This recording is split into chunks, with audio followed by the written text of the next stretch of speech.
Good afternoon and welcome to TalkSports. It is our Saturday sports special. It's where we meet and speak with the movers and shakers of sports, the sportsmen, sportswomen, coaches, administrators, just about everyone involved in sports.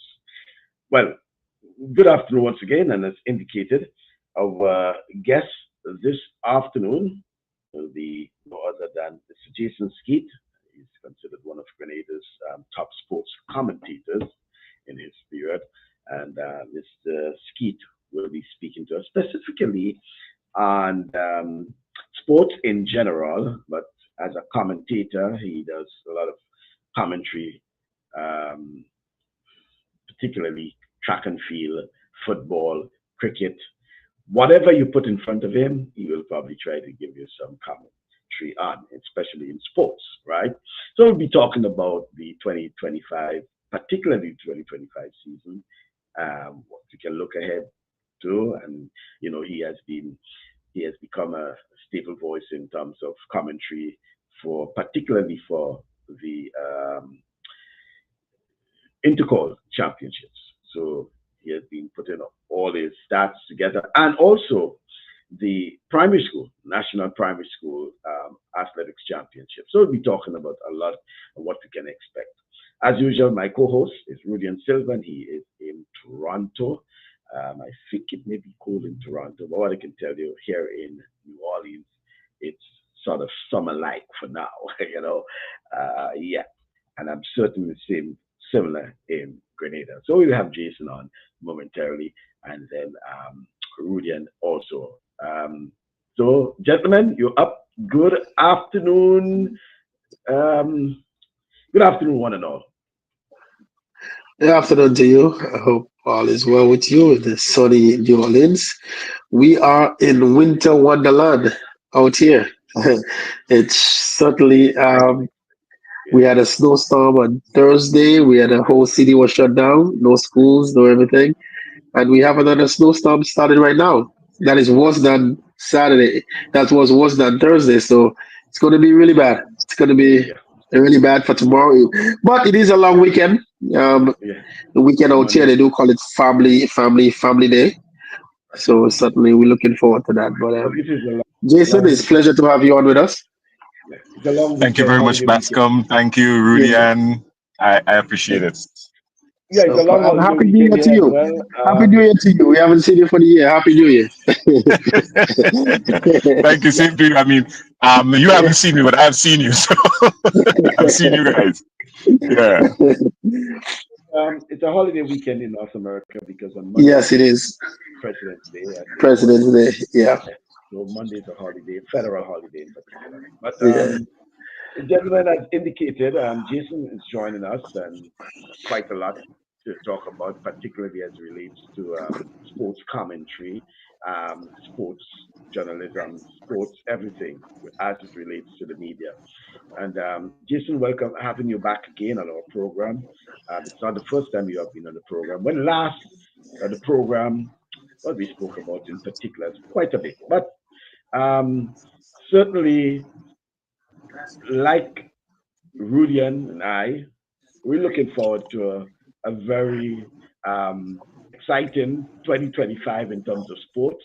And we know, as it is now, we are into the track and field season in particular, right? A number of schools. In fact, as we speak, I think it's the St. Joseph Convent, St. George, I believe, that may be having I've seen some things on social media, the track and field championships. Normally it's on a Saturday, right? We know that it has been on a Saturday over the years. I know probably just after COVID there were some changes, but I think they're back into the Saturday special, right? Nevertheless, Jason, welcome again.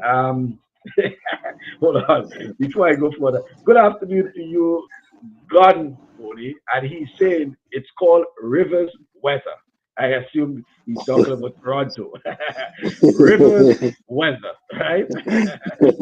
Yeah. Yes, and I know exactly what he mean. I know exactly Yeah, what he mean. I know. Yeah, That's we McAdams, know, we right? know.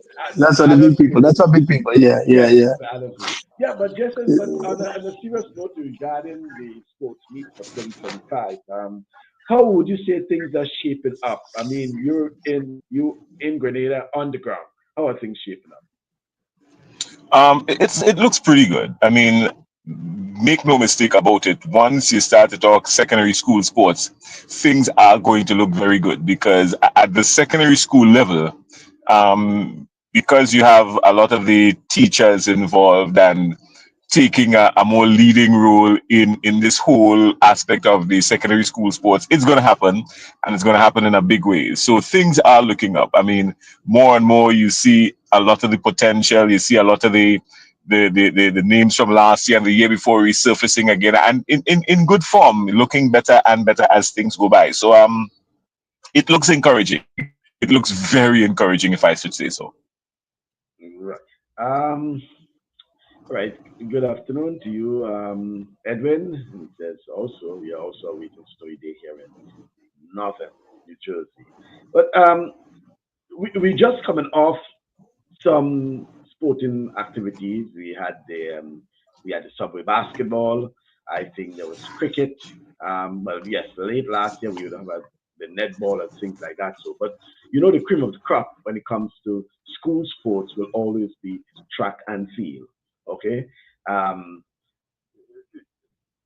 just a kind of early assessment from you, Jason. Do you think we are being shortchanged to an extent in that the whole focus, even from the schools, normally be on track and field at the detriment of other sporting disciplines?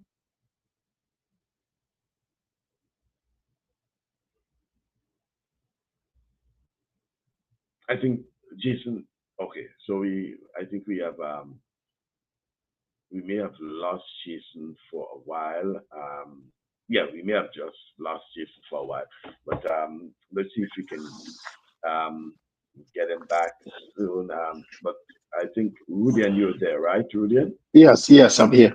Yeah, so Jason will be back. But yeah, and we have been speaking about that, Rudy, and sometimes the focus be so much on track and field. And I mean, yes, all of us interest in track. Not all the students or the young folk are into track and field, right? We have those who play netball, those who play football, those who are into basketball, volleyball, and sometimes you find that the focus a lot be on track and field. So, for example, when it comes to track and field, all the resources and the attention into the track and field, the Yes. intercall, and then the other sports do not have that sort of attention. They do not Yeah. have that sort of following, that sort of encouragement, and things like that. So, What's the difference when you look at track and field from a school's perspective? Um, Kids get involved, even though they never play the sports or they're not going to be on a national team. They involved to give their house a point, so it become a rival. So somebody will throw a shot put. Never done the sport before, but they're just going to give my team a point, right? They're going to run. They might be in the back, mhm. and that's why when you watch a lot of the sport, you see a lot of these kids and them have no shoes on. We said, man, it's 20 years later, it's 30 years later, and they're still wearing no shoes. Those are the athletes who just want to do it for fun. They're not, a true athlete of the sport itself. Those who are true athletes of the sport, you're going to see them in their shoes, you're going to see them in spikes, you're going to see them competing. And those who don't have the shoes, not that they don't have the money or the funding to buy one. It's just that they are not, they just want to give the house a point. And when you get to the intercal games, everybody have a spikes, everybody have shoes what it is, right? So there's a big difference. But that is the whole difference with the sport. And that would make track and field so grand in school because it become a rival in school, and then it become in the school among houses, and it becomes schools rival. And my school, McDonald College and SAS and all the schools of them rival now, so it becomes like that. Yeah, but the question is, I mean, and Jason is back with us, and I'm asking Yeah. Jason that, all right, is it fair to the other um,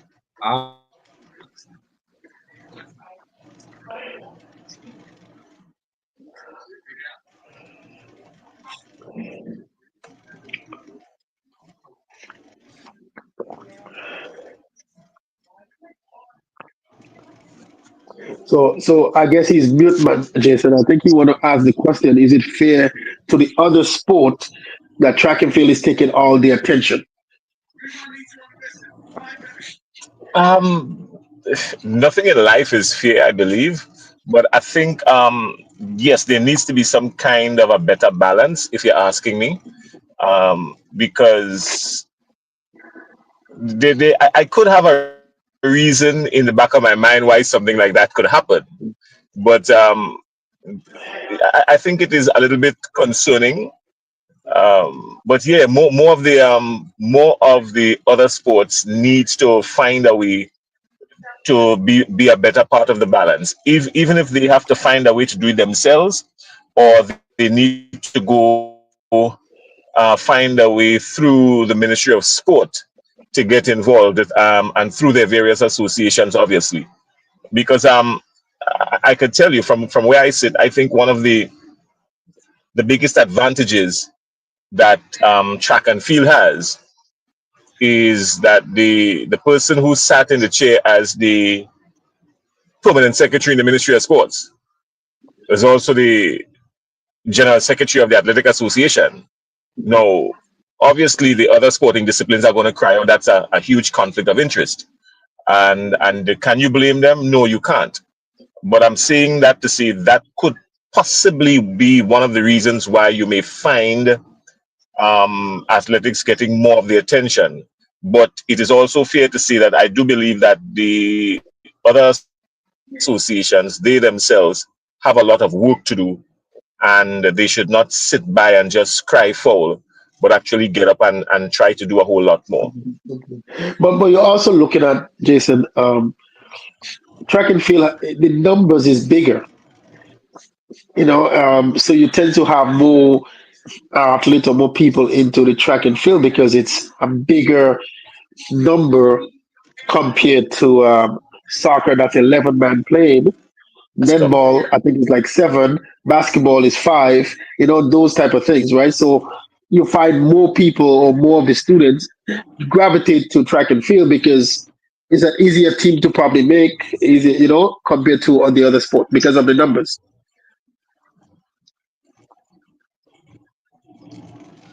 I am not even too sure about that because I could tell you back in my days in school, yeah, it general, was probably easier to yeah, get involved in. Yeah, it was probably easier to get involved in cricket and football and basketball because there were so many other people playing that even those who were not as strong could have leaned on the shoulder of the stronger ones. So Yeah. it was even easier for a lot more people to get involved. Certainly, I remember when I just started playing basketball, I wasn't anything to talk about, but because I loved the sport and I had the inclination to want to do well, my I had a huge height disadvantage, obviously, because I'm not one of the tallest people. But Yeah. because I was playing among the older guys and I was able to lean on the shoulders of the older ones and the stronger ones, that developed my game.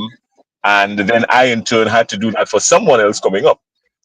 So, yeah, But doesn't it also show that, like, we grew up, I mean, we all grew up in a time when we play cricket after school, or when we get home, we go to the park and we play cricket. We play the football. We get on the court. There's basketball. There's netball. There was more happening then, so they just find a lot of us more involved in a lot of the sport then. The same thing is not really happening today as how it was back then. So a lot is. generation of kids not involved in the after school program that they have like it used to be in our time. So that could Yeah, make that, is that a big difference there where you see more track and field gravitating than the other sports because there is no that after school program that we used to have in our time. But you guys had it, and you guys are ahead of me, and I had it. But is it there now like the way it used to be? I tell you what is the main reason for that. Um, Everybody needs a superhero. Everybody needs a superstar. And after the rise to superstardom by Kirani James, you found everybody wanting to be the next athlete, everybody wanting to be the next 400-meter specialist. Similarly, after the rise of Junior Murray to the West Indies, everybody wanted to be a wicketkeeper.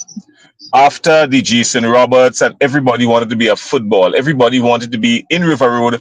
And Michael Bascom could tell you this. Everybody wanted to be the next Bumpy or the next Dougie Drayton or the next Chenny Joseph or Victor or Victory. You know, everybody wanted to be the next guy. And so that back then, what we all aspired to be was the next superstar coming from our village, living on the shoulders of the people who were there just before us, or superheroes. Is that missing now? Yeah. Simply don't believe that there is enough emphasis being placed on developing the athlete. Take for instance, there's this young man, um, Orishima Santo Ikolo. Orishima Santo Ikolo. That's a young man from PBC. His name is shortened as in Orishi Ikolo, but his full name is the basketball. Yes, Orishima Santo San Ikolo. Yeah. And this young man is excellent on both ends of the court. He is an awesome defender. He moves his feet. He crouches. You can see a lot of lateral movement in his defenses when he's playing on the defensive end. And he is playing a good offensive game. He has some good basic skills, and he has a good stroke. What he's missing, however, is the ability to take those basic skills and develop on it. So somebody needs to find a way to let him know how to land on your 2 feet as opposed to landing on one, so that you can now choose your pivot foot. So it would determine if you pivot forward or if you pivot backward. How to, use a little bit more of your full body to fake and not your head, because I look at him faking, but he's using more of his head to fake. You don't move the defender by using your head. You fake the defender by using your upper body, and little things like that. And once they once they find people that will help them develop, you're going to find a lot of these young people going to the next level. But the various associations has to get involved, identify these talents, and there must be a system in place through the Ministry of Sport to help them go to the next level. Because the thing about it is that once these guys get out of secondary school, it's almost over and done with them unless something special, something extra special happens. And I'm fearful that we are losing. I'm fearful that we are losing a lot of our athletes in every sporting discipline after the secondary school era. Because obviously they have the cushion and the comfort of the school and the other players and the teachers and the coaches within the schools and all of that to guide them. But after the secondary school, mostly all our athletes are just falling by the wayside because there is nothing in place to take them after the secondary school to bring them to that level. We should have had a lot more. We should have a lot more athletes and superstars coming out as a result of what we see at the secondary school level. Yeah. I mean, suddenly, I ask this question all the time. Do you think there's a mishap or a missed opportunity with the schools to maybe look to extend schools a little bit longer in terms of high schools?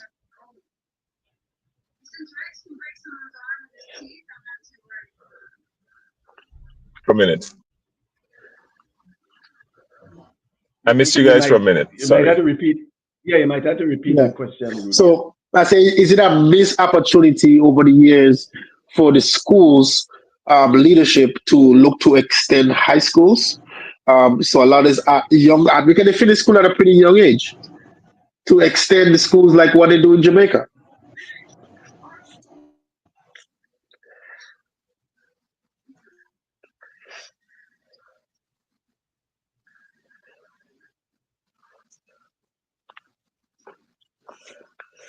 Yeah, I think I Jason's think having it's a built. little, Yeah, he's having a little yeah. problem hearing us and things like that. So, um, I think he's driving too. That's why. Yeah, He's connection. actually the connection. Yes, he's having some Mm. problem. Yeah, but the whole issue too has to do, as we said, Rudy, and time again, is that there's so many distractions now Yeah, compared to yeah, years ago that yeah, we'll find that, as you said earlier, uh, kids would have been playing basketball, football, cricket, yeah, whatever it is yeah. now.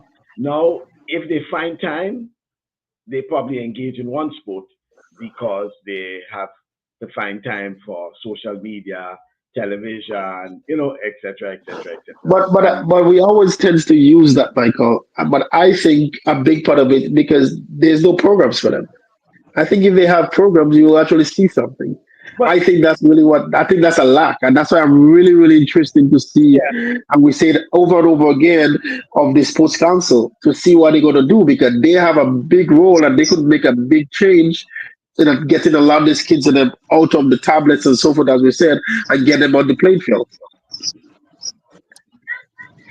Yeah, yeah, well, I can understand, and I Yeah, understand the point. that is being made, right? With that.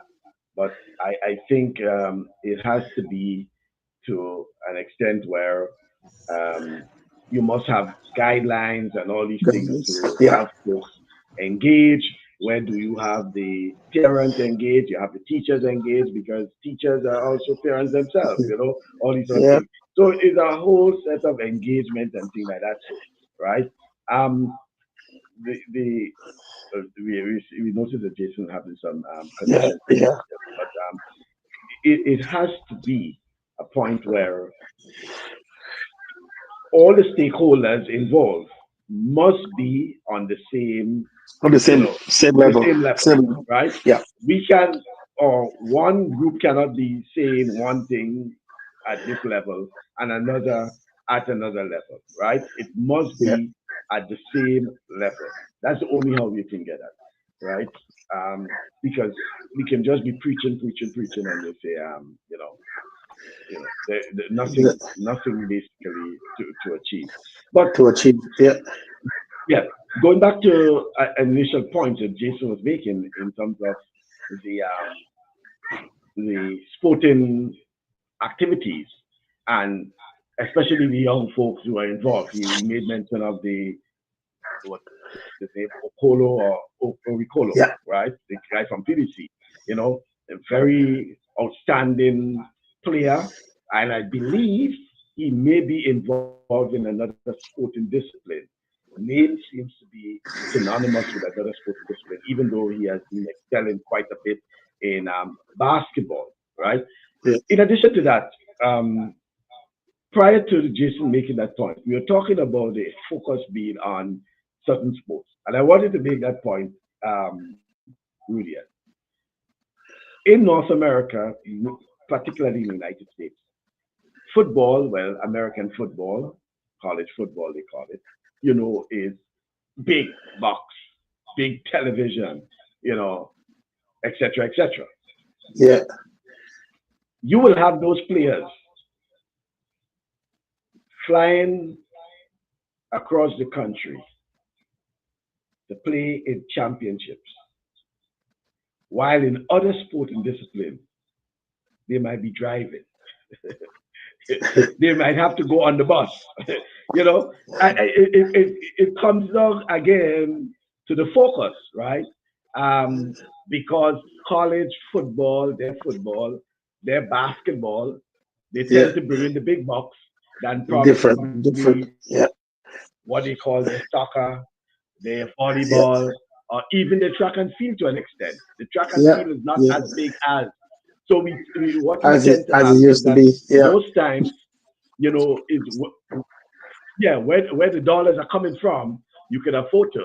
So they will fly the footballers and the probably even the baseball players, might be flying, right? The Yeah. basketballers be flying because that's television box, right? The track and field don't bring in that much as the other sports. The volleyball may not bring in as even the tennis and the swimming.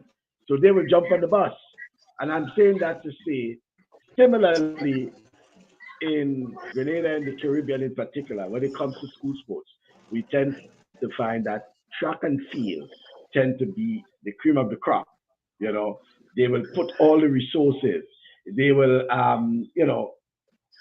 spend money in terms of uniforms, spikes, this, that, and the other.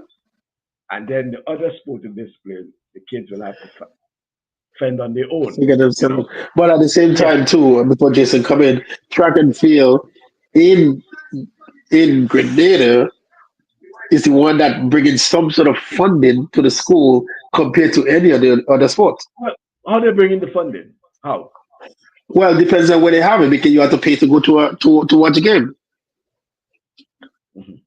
Yeah, but you can Is pay to that go to so? football. But yeah, but how much people you get in the football again? Numbers matters, right?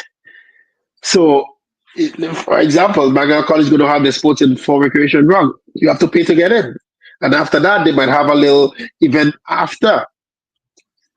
They have a little dance or something after fundraising to get the team down to the intercol games, Mhm.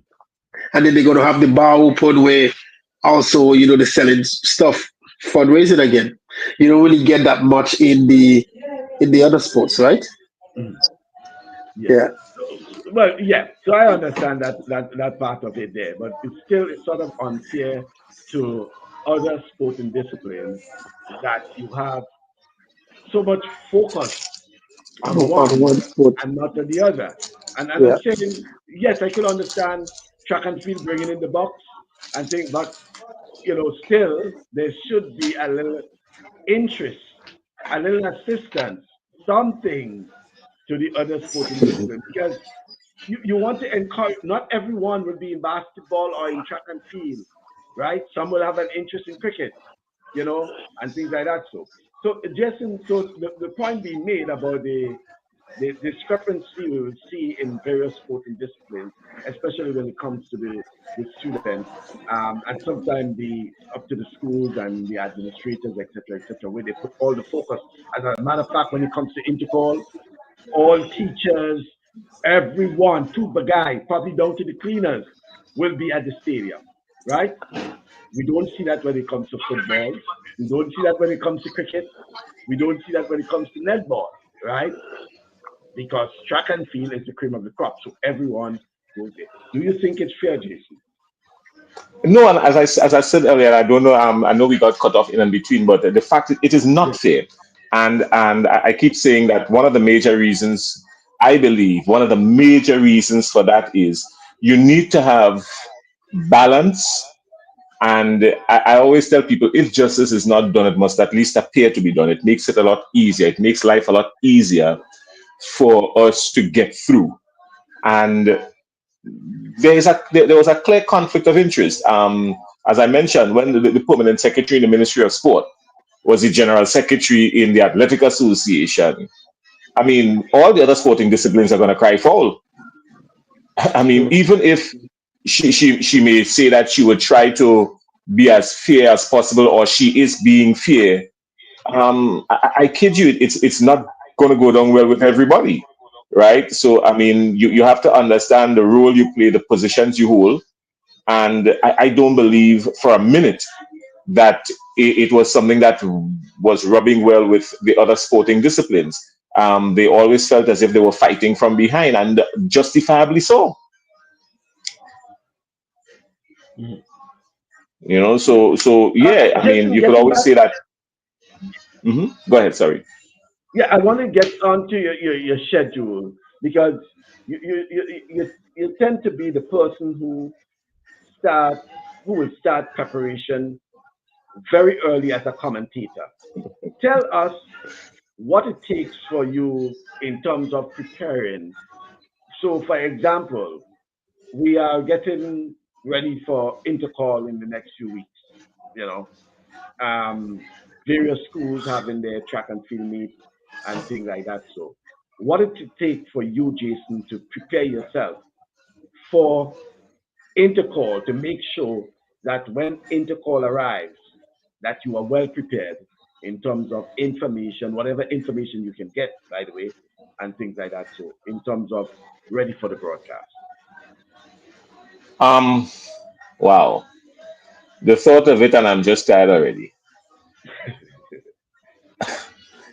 Believe me when I tell you, and I get overwhelmed by this. I get overwhelmed by this. It takes me at least 6 weeks. I start to prepare for the intercall broadcast about 6 weeks before intercall, Mhm. because what I have to do, remember, people are. I have to remember too that people are impatient. When I find myself having to know a lot of these athletes, some of them by face, some of them by number, and Mhm. I don't remember everything. And I also have to depend now on the meet manager's office, because the meet manager's office on the day of the activity, they have numbers to these athletes and whatnot. So I have to lean on their shoulders as well. But in the process of doing that, I have to prepare. So here's what I do. I attend some of the sports meets, not all, because I can't attend all. Right. But those that I can't attend, I find contacts inside those sports meets that would give me updates, that would tell me one or two little things that I can paint a picture with. So I can have a general idea. But I have to take those notes. And I now have to collate those notes. But there is a thing in broadcast called relative information. Not everything that you write down you will use. There must be a specific time to use it. You must use it when it is relevant. Yes. So, what is relative? So, I have to make sure, and how I write, I must understand what is relative to use at a particular time. And that takes me a good 5 to 6 weeks. The last week leading up to intercall, it is the rehearsal week for me. So I go through these races, I rehearse, I go back to Olympics, I go back to World Championship games, I go back to previous intercall broadcasts. I dig deep into this kind of commentary, running commentary, and start to get myself in the mood for it. On the day of intercall broadcast, sometimes a lot of people don't know when the intercall games finish. Let's say you finish on day one, 8 o'clock. I am at the stadium until 10 o'clock in the night, because while everything is fresh in my mind, I have to prepare for the next morning. And while the broadcast would start at 9 o'clock the next day, I am at the stadium 7:30 in the morning, because I have to be there before the broadcast starts. So I tell people I do it not for money, I do it for love. Um, a lot of people don't know, and I will share this now. There's a history of hypertension in my family, and I didn't fall too far from that tree. So I do suffer with high blood pressure. And there are times I have to double up on my blood pressure medication, because the hype and the excitement that you hear coming over the television. I don't even sit in the broadcast booth at times. There are many times in the broadcast booth I'm standing. So I have to double up on even my medication, because you ain't want to find me falling flat in the studio, you know? So, but I love it. I love the excitement. I love the thrill. And I just love bringing the joy to people. And I do it. I always tell people, I do it not for money. Money is not, money is not a motivating factor. I'm even embarrassed to tell you what I get paid when I get paid. I don't do it for money. So for me, it's just about the fun and representing our athletes, because I always say this: how the outside world view our athletes Mhm. is largely dependent on how we market them. Market. Yeah. And then I'm glad you made that point there, because compare now, Jason, to about probably 5, 10 years ago, when we didn't have all these, social media and live commentary and well, it would have been probably just television. But now, if you're on Mars and you have internet access, you will be able to see or view wherever Yeah. you are in the world. You will be able to see, view, hear whatever it is. So we have to make sure. that we bring our A game, right? As Yeah. you will say, we have to bring our A Give game when it the comes to commentary and all these sports commentary because give the you Principals basically, Association Bascom credit. yeah, but The you Principals basically, Association. yeah, but Jason, but in addition to that, your role is also important as a broadcaster, as a commentator, because you basically marketing, right? You marketing the athlete, you marketing whoever it is, whether it's a footballer, a cricketer, whatever it is. You doing that. The person who is looking and listening, they believe what you say because you giving them sometimes a chronology of the development of this player and this person and etc. etc. Hey, this seems to be a very interesting person. We have to find out more, this sort of thing. So they have to understand the role of the broadcaster or the commentator is also critical. And that's why I know at times you might be peeved in terms of not having the information because the information is very important. You don't want to be doing a broadcast and sounding as you would say, as a clown. You see, Right? I tell you something. I tell you something. A lot of people don't even know, and that's why I tell people, even the people who work on the back end, I tell them, listen, nobody could pay me enough for me to sound like an idiot. I could do that all by myself, and I don't intend to do it. So And at the that, end of the and day, by the way, and that easy to do, eh?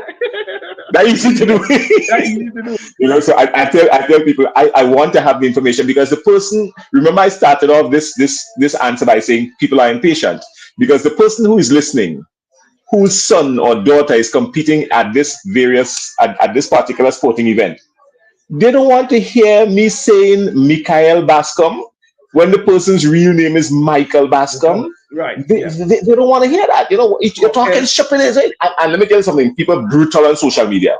You make Yeah. one little mistake that you don't even know about, and people are brutal on social media. I mean, I remember last year, one woman in the crowd actually threatened to kill me out loud. She was in the crowd. I went down to do a report on the track the second morning or something like that. And the woman actually tell me, I will kill you. And I'm like, but for a minute I froze, but then I laugh after because I realized where she was coming from was a overzealous supporter, of a particular school. And I was like, wow, and then when the criticisms come, let me tell you something, Bascom, Rudian. The criticisms are brutal at times, but I love it. You know why I love it? Because I always tell people without those criticisms, I would not be the Jason Skeete I am today. Because people criticize you, but you have to learn to eat the flesh and throw the bone. So it's not, if somebody criticizes me, it is not an opportunity for me to attack them, or I don't know. It's an opportunity for me to work on this. I remember when I started doing cricket commentary at this level, credit to Dwayne Gill. I have to give Dwayne Gill all the credit. Dwayne Gill met me one night and said to me, Jason, man, you should be doing a lot more cricket. And I'm like, Dwayne, where are you going with this, boy? Dwayne, what kind of stress you coming to put on me? And he said, Jason, listen, man, you play the game, you know the game. You're a sports commentator. Why are you not doing cricket? Anyhow, I want to hear nothing else. We have cricket coming up, and there's a guy from Guyana coming here, a renowned regional cricket commentator, Johnny Ramsing, and I'm going to hook you up with Johnny Ramsing. And Dwayne Gill did make that link for me. And John Ramsing is one of the best cricket commentators in the region. This guy has a stand named after him, the John Ramsing Media Center in Guyana. And the cricket game, I remember the match was supposed to start at 10 o'clock in the morning, Windward Islands playing Trinidad and Tobago. And I was like, boy, I know cricket, but Lord, look, I go in and do cricket, and look, they bring this man from Guyana, and I don't know what I go in and say. And I talking just about 3-4 years ago, I talking about it. And even at my age, 40 late, because I was in my late 40s, getting ready to take my 50s, I walked up to the stadium in the morning. The match was supposed to start at 10 o'clock, and I walked up to the stadium in the morning around 7:30 because I want to be there to psych up myself to get ready, because here I'm going to do this thing now, a Grenadian representing the Windward Islands in commentary. And I met John Ramsing at the stadium. And I was like, what the? No, if this guy is that good, and he is there before me, and I got there 7:30 for a match that's starting 10 o'clock, then I say something wrong here. So I pull up a chair next to John Ramsing and I asked him, how do you prepare? And John Ramsing froze for about 15 seconds. And then he looked at me and he said to me, nobody ever asked me that before. And he didn't even tell me, come closer. John Ramsing took his chair and brought his chair closer to me and said to me, come, let me show you this. And John Ramsing spent about an hour and a half with me that morning, going through certain things and whatnot. And I kid you not, Bascom, when I talk about it now, I still get emotional. That very same day when I started, during the luncheon interval, my phone rang. On the other end was a guy by the name of Joseph Reds Pereira. And I was shocked. I froze. I couldn't believe it. The legendary Joseph Reds Pereira. Where have you been? Who are you? What? And Joseph was, he gave me the credit, but he was critical. He was brutal with me. And he said to me, now go back and deliver what you just learned. And I kid you not, every time I do cricket from then till now, I message Reds and I tell him, I'm on, I'm doing this match, I'm doing this, I'm doing that. And Joseph Reds Pereira rakes me over the coals from time to time. He's harsh on me. But it is because Joseph Reds Pereira was so harsh on me that my phone rang and other people started calling me. Other renowned cricket commentators started calling me. So I enjoy the criticism. You know, Bascom, I'm one of my biggest critics. I mark myself more hard than anybody else. Sometimes people like you even tell me, boy, you mark yourself too hard, you have to relax. But I can't. You know, so criticism is a good thing. And there's a situation now, which I may talk about later, where some people run from, they attack you because you criticize them. But I couldn't care less. I'm going to do what I have to do. So while we're on that, hold on, let me just take some comments there, and then I'll get you into the group. Clev's deputy is saying, "Good afternoon, Clev." He's saying the interest in athletics is based on the interest rate derived from athletics. It's happening when you go to bank mediocrity, ATM, and of the other sporting disciplines, and it's told sorry out of funds. Interest equal excitement, and you get that from athletics. Um, uh, Kyron is saying Rudian is absolutely correct. We need a player development pathway for a player like Okolo. This is what is lacking during their time in secondary school and even post-secondary. And the reality is some of our good players are habitually falling through the cracks in our system. That last part is so true, so true. And he said we need a system that promotes players and coaches education where they can learn from each other. So the NSC, which is the National Sports Council, can start with parish training and then an inter-parish tournament. And Clem says, Yep. listen, can one say the lack of above par performances in football is as a result of funds? Netball maybe, cricket probably, basketball most likely. Did resources impeded did resources impede dedication in the past? Resources? No, I didn't think so. Mediocrity is easy to spot, and unpreparedness is like a see-through blouse. Um, Good afternoon to you, Colin Peters, and Kyron C. Clebs. You can probably make a case for other sports, but not for football, cricket, and track and field. These sports have been funded in one way or the other. And Lincoln is saying Jason the Wolfman, oh my, Jason the Wolfman represented well, following in the footsteps of people like Leslie Hossford, Sion, and Lou Smith.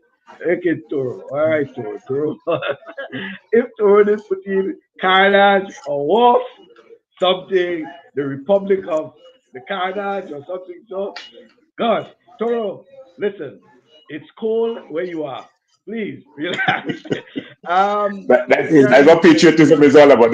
Yeah, listen, this is specialized. I've been listening to you commentating over the years, and you always do a great job. I think we need to invest in commentators like you and groom others to continue. Now, Jason, that's something I think it was last year or year before. I think Rudy and when we had Mr. Paul Roberts and we spoke about that whole issue of um, a new crop of commentators and things like that. So because I mean, if Jason is not available, who else, you know? Who else? And Yeah. yeah, and I'm asking that, Jason, because you become the synonymous voice for track and field in Grenada, right? What is on your schedule apart from Intercall? I mean, put Intercall on the wayside because I know that is your baby. But what else Yeah. on your schedule in front of you? All right, well, let me just before I dig into that, let me just say this. About 2 years ago, um, a young man came into the studio when we were doing cricket. He's a teacher. His name is Clyde Rondell John, and Clyde was enthusiastic as enthusiastic could be about commentary and whatnot. He played sports, so he knows sports. He played cricket. And would you believe today I could recommend Clyde because Clyde came saying to me one day, he said, "Boss, I don't know, I like and I want to learn." And I me and Clyde sat down and we worked. And I literally held this young man's hand. And today, Clyde is a name that you would hear. You know, the other day someone called me to do pool, and I was unavailable because of prior commitments. And I called Clyde and I said, "Clyde, are you able to do pool?" And I sat with Clyde for about 2 hours, and I went through some stuff with him. And even when I was available to go and do the other part of the pool games, I didn't go. I turned up there the night, and I stood there looking at Clyde in operation, and I say, "I'm not going to disturb this guy now." You know, why? Because my name is Jason Skeete. I could just walk in and say, "Okay, Jason." No, I'm not doing that. I just backpedal and I left him and I said, "Brother, go brave." You know, and that is what Paul Roberts and Lou Smith and these guys did for me. And I felt really happy knowing that, it was passed on. As it relates to what's next on the calendar, well, Intercall is coming up. What 3 or 4 schools already had their sports meet. Anglican High School, there was some good standouts there. GBSS, of course, they had their sports meets very early, Last year. December last year. And what that has done, I think it has given GBSS an advantage because now you have an intercall team in training for a lot longer. And it might be something that the other schools may want to contemplate moving forward. I know my good friend Leslie may say SAS have a remedy and a situation that they're working on. Because remember, just to stick a point there, that was part of the advantage St. David's Catholic Secondary School had in terms of having their school meet very early. It used to be in January, as a matter of fact, right? Very early. In fact, they will start there as soon as the kids return to school in September. I remember speaking to Denny's, and Denny's will say they already have their program settled. So when they return to school the first, second week in September, when the school term starts, their program already in the move, right? They will have their preparations, cross country, all these other things. So by January, they're ready for their sports meet. They will have their sports meet very early, have their kids in training, in preparation for Intercall, and it has worked for them over the years. Cameron Maslin is back in the mix for GBSS. He won the 1, the 2, and the 4 at their sports. He has the best time at this level now. I think he's a junior now. He has one of the best times coming in, 21.89 or something like that in the 200, and just under just a little bit above 48 seconds in the 400. So he's doing pretty well in that. There's another young man, Cache Stevens. Cache Stevens, look out for this guy because he's a sub-junior. But Cache Stevens is somebody to look out for. This young man has been, rising. So he's kind of dangerous. 11, just over 11, just over 11 and a half in the 100. And 2023, early in the 200, so not bad at all for him. Wesley College had their sports meet the other day too. Look out for a guy from Wesley College. Let me tell you this: there's a young man from Wesley College who ran the 400, and here's what happened in that sports meet. This guy came around the bend, the 80-meter mark bend, and he was ahead of the team, ahead of the field. Sorry. And this guy started to slow down and call and started to show a lot of, zest and showbolting and thing and whatnot. And literally walked across the finish line. Yeah.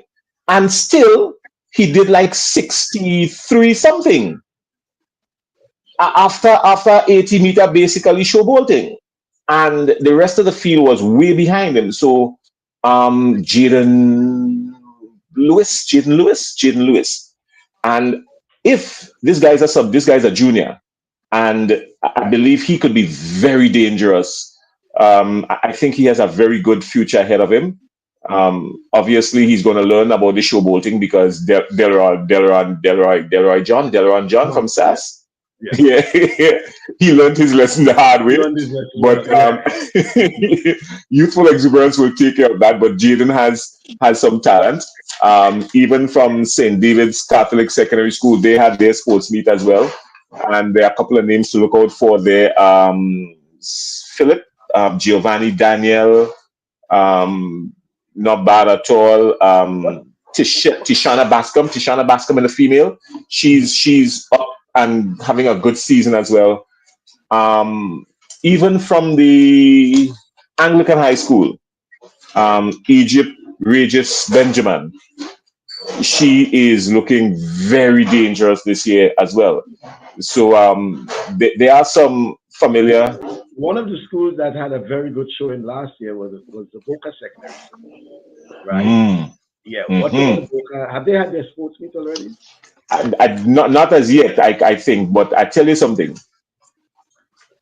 Don't sleep on Boca. Yeah. I tell people don't sleep on Boca Secondary School this year. Not at all. Boca Secondary School has a program that has been working for them for the last 3 or 4 years. And it has started. No, not just track and field, all sports, because they're dominant in football. They're dominant in cricket as well. And that program is bearing a lot of fruit for them. And I do believe, and I said it before, and I'm going to say it again for what it is worth, that program continues about 5 years down the road. A lot of people are going to wish that they go into Boca School. Trust me when I tell you that. It is that fluid. You still have the likes of Annalisa Brown at Boca Secondary. I think she is going to tear everybody apart to pieces once she remains healthy. There is going to be that they're going to rename that whole Boca Village Annalisa Brown country just now. Well, she already has a sign. Yeah, there's a sign or whatever it is. After a billboard. Billboard, or whatever. So she might get the village now. But Michael, remember I was saying in the end of the year we were talking about the schools, and I told you Boca is one of the schools to look out for. There was my top 3 schools of improvement and so forth, and Boca is a school to really look out for, and certainly as you said, look out. Yeah. Highlight also Jada Joseph. She ran uncontested. She's at Wesley College, but she ran uncontested, but she picked up about 3 or 4 gold medals, practically uncontested in the sprints. And I think even with a little bit more push, she could find herself on the medal podium for intercall. And I say that as a side note because Wesley College is scarcely ever on the medal podium for intercall. But I think this year, Omario Amede and Jaden Lewis, Jada Joseph, those are some of the top ones coming out of the sports meet this year. Look out for them. I think they're gonna be good. I think they're gonna be good. Yeah. Before we go again, Toro, your friend wanted to make a correction. He says that please is the University of GVSS. The school Jason and Rudian should have attended, like basketball, right? But you asked. Karakou is operating under the radar. obviously they're not in a very advantageous position because of the devastation Yeah. and whatnot. So But I can't still, speak much as to where they're at right now.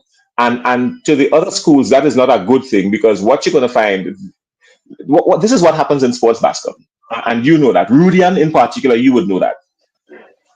When you're serious about any sporting discipline, anything motivates you. Yep. Anything motivates you.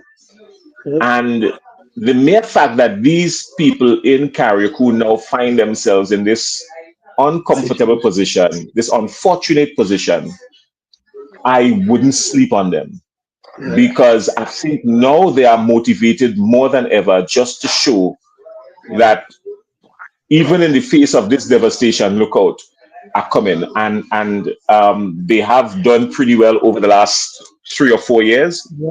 And Yeah. I don't believe that this year is going to be any I, different. I believe no, this year they're going to come with greater force. I said to the mainland schools at a show some years back that look out, that Carrico could actually win Intercol one day, and certainly, I'll make a predicament right now. And I'm going to make that the scores of this year's Intercol are going to be very close. It's not going to be, there will be no blowout from those schools. It's going to Well, be no, you see, I very, tell you something, very Rudian. close. I tell you, Yeah. something, Rudian. If you go back to the Intercall for the last 4 years, the positions 1 through 4 Yeah. have been close. The And the 4x4. 4 schools that continue to occupy those top spots, particularly in the boys division, is the SAS, the GBSS, St. David's Catholic, and PBC. Boca was creeping up into that mix as well. So Yeah. now add Boca to that mix and make it a top 5. Look out for Happy Hill as well. Add Happy Hill to that mix, make it a top 6. So those top 6, 7 positions, they are going to be keenly contested. But I don't believe that, as you rightfully say, I don't believe that there's going to be a blowout of any sort. I don't believe that. well, remember, especially for the boys. I mean, over the years, we know St. David's used to be winning, winning intercall after day 2 and this sort of things like that. So, right? They don't even they don't have to show up on the last day and they could still win, right? Because of the massive lead. Yeah, the But when you look at the massive lead. boys, Yeah. right? The interchanging of the lead going into the last probably few events. Yeah. And to the point where it's so nerve wracking that if any school for some reason drop the baton or some mishap It comes down to the 4x4. yeah, well, Comes that's down what to the I'm saying. 4x4. Other schools Comes down to the sometimes 4x4. you're basically winning in, and mind you're basically winning into calls by 1, 2, sometimes 1.5 points. You know, these sort of things. Yeah. Yeah. So Yeah. yeah. You know. So Jason, Yeah. what do you think of adding in intercall the extra relays that they have now, the mixed relays, maybe mixed 4x4 and mixed 4x1? There is a disadvantage for the boys' school and the all girls' school. So should it be points based, or should it just have it without being points based? At Intercall, having anything that is not points based is, in my mind, is a colossal waste of time and energy. These schools are far too competitive. Anything they do it is going to come down to wanting points. But you have like the GBSS and the PDC and the St. Joseph Convent, St. George, they have gender based, right? Yes, All they're boys, gender-based schools. Anglican High So School, that's going to all put boys. them, Yeah, that's going to put them at a disadvantage. What I do believe, however, is all I would ask the organizing committee of the Intercall games is to be tighter on the entire production of the games. It's easier said than done because we're talking about children here now. And give the Principals Association credit. I mean, these people are running the second largest athletic sports meet in the Caribbean, second only to the Jamaica National Champs. That is what Intercall is, believe it or not. Certainly. Yeah, That is what it is. Intercall is. Grenada's Intercall is that big. It right? is a fact. It is a fact. Yeah. So give them credit for that. But outside of just tightening up on the production of the games and so that it doesn't finish after 9 in the night and whatnot. Yeah. Outside of that, I believe that this is going to be as big as as it should be. One of the other things you asked me two other questions that I wanted to chime in on. What's next? Um, what's next? First, what's next is on my mind should have been the National Sports Awards. I would have loved to see that this year. Quite frankly, we have not had a National Sports Awards for 2024, and I don't believe that. In my mind, the Olympic Association, that is not a feather in their cap. I don't believe that. 2024 has been an awesome year for sports in Grenada. Awesome. We have female volleyball players ranked high up in the region.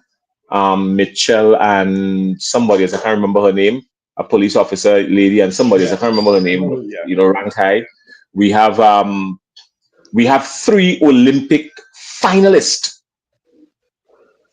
in 1 year, and 2 medals on the podium. Anderson, Peters, Kirani, James, Lyndon, Victor.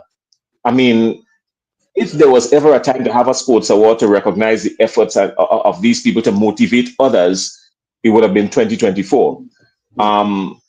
If you want to talk cricket, we have probably one of the best years in cricket. Now we have the Windward Islands. The Windward Islands had their best year last year in both forms of the game, the 4-day tournament and the 50-over tournament. The Windward Islands had their best season ever in a long time, in almost 2 decades.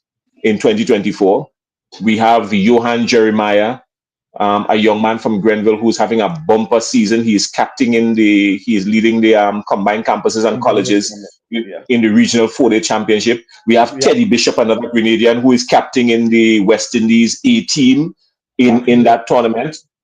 We have Afi Fletcher, who came out of 2024 as the leading 1-day female wicket taker. We have Daryl Cyrus, who's been exceptional with the ball over the last couple of months and years. He had a 5-wicket haul or 2 already for the season. So we have had a lot to celebrate in 2024. And when you reward these athletes and you do it publicly, it is going to give others the impetus to want to do better, to want to do more. And I believe that we miss that. We can't have the sports awards anytime after January. Sorry, it ain't making sense, right?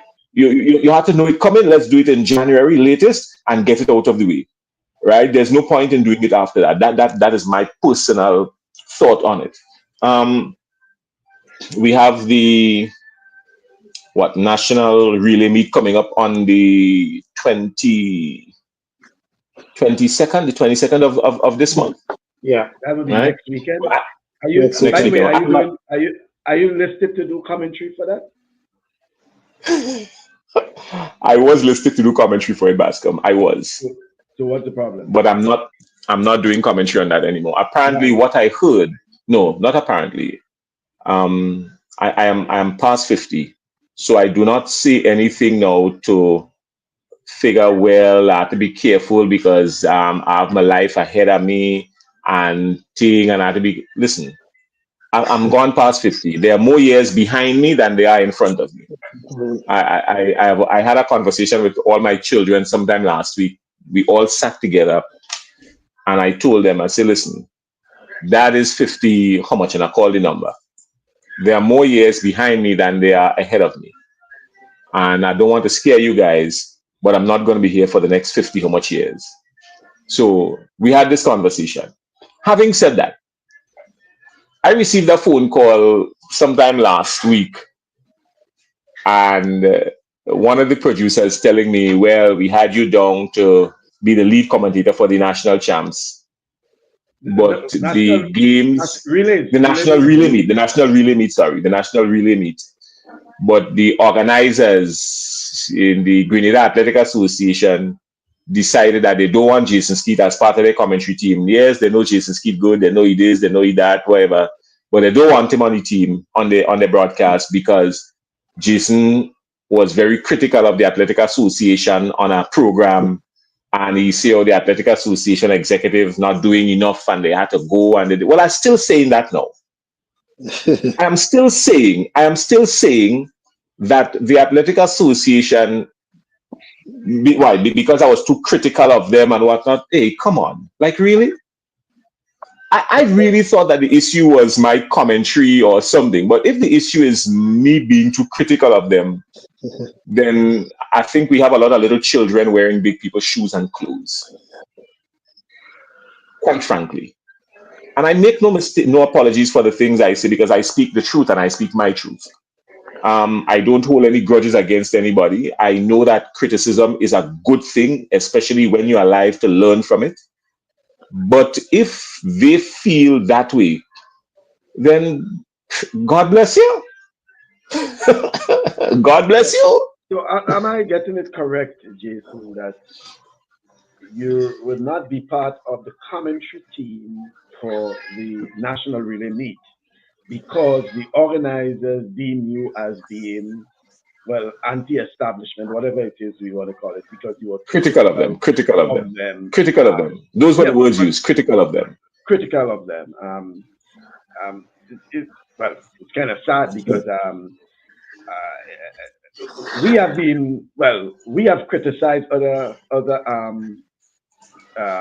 associations in some way or the other, for lack of, probably doing something, not doing something, whatever it is. And I don't think we have been, rated as persona non grata. I don't think so.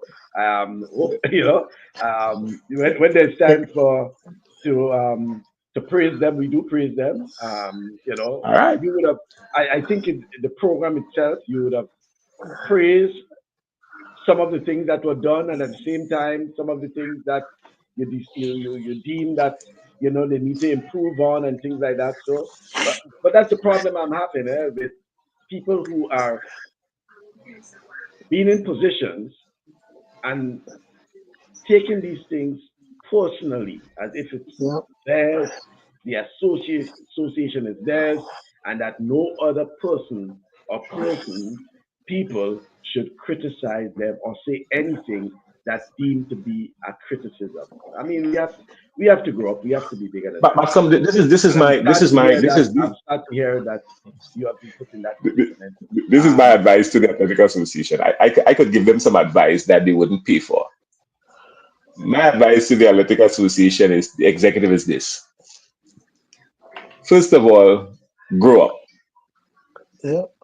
Know that if you are in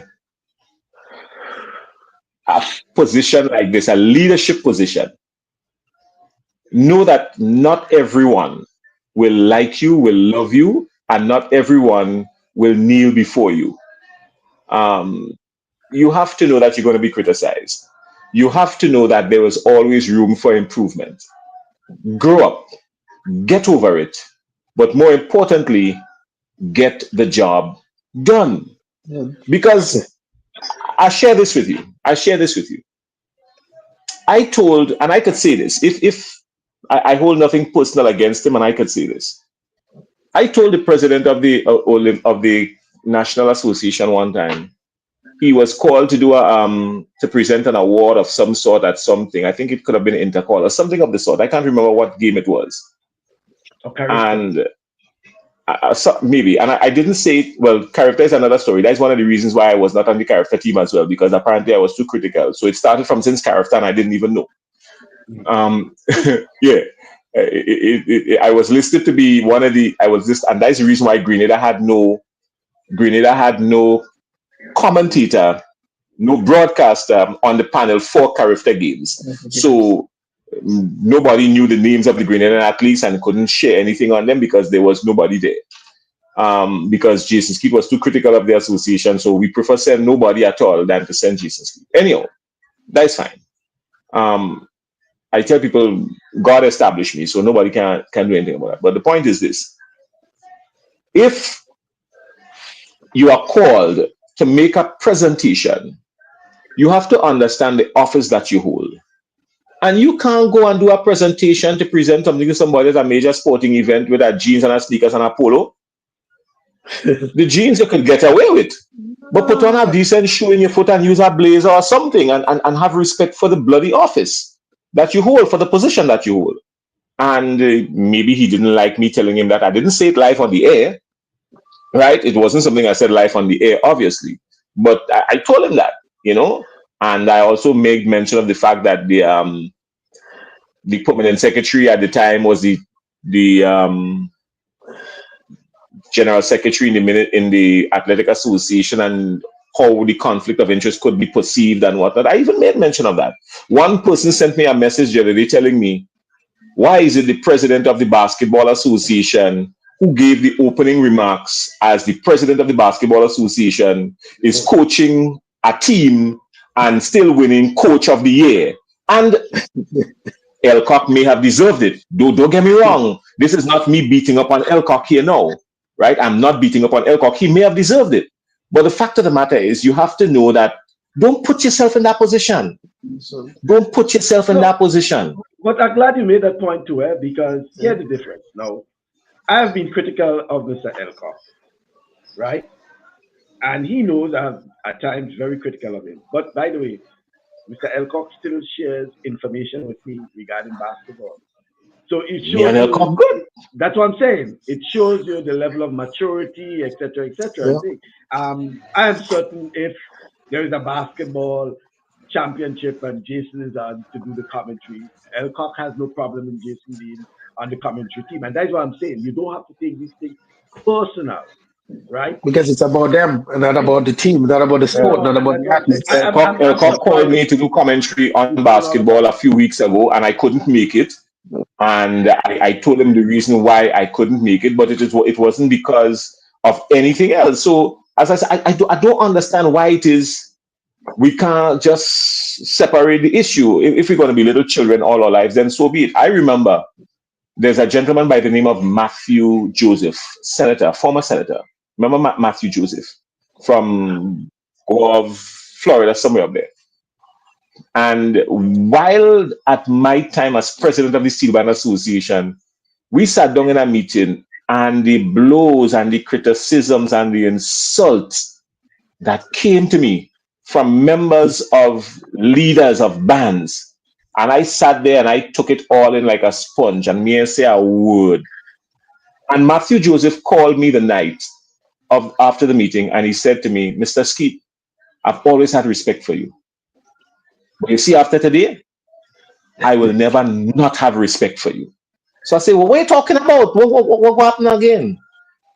And he said to me, see, boy, it takes a big man to sit down there and take all that blows, all that criticism.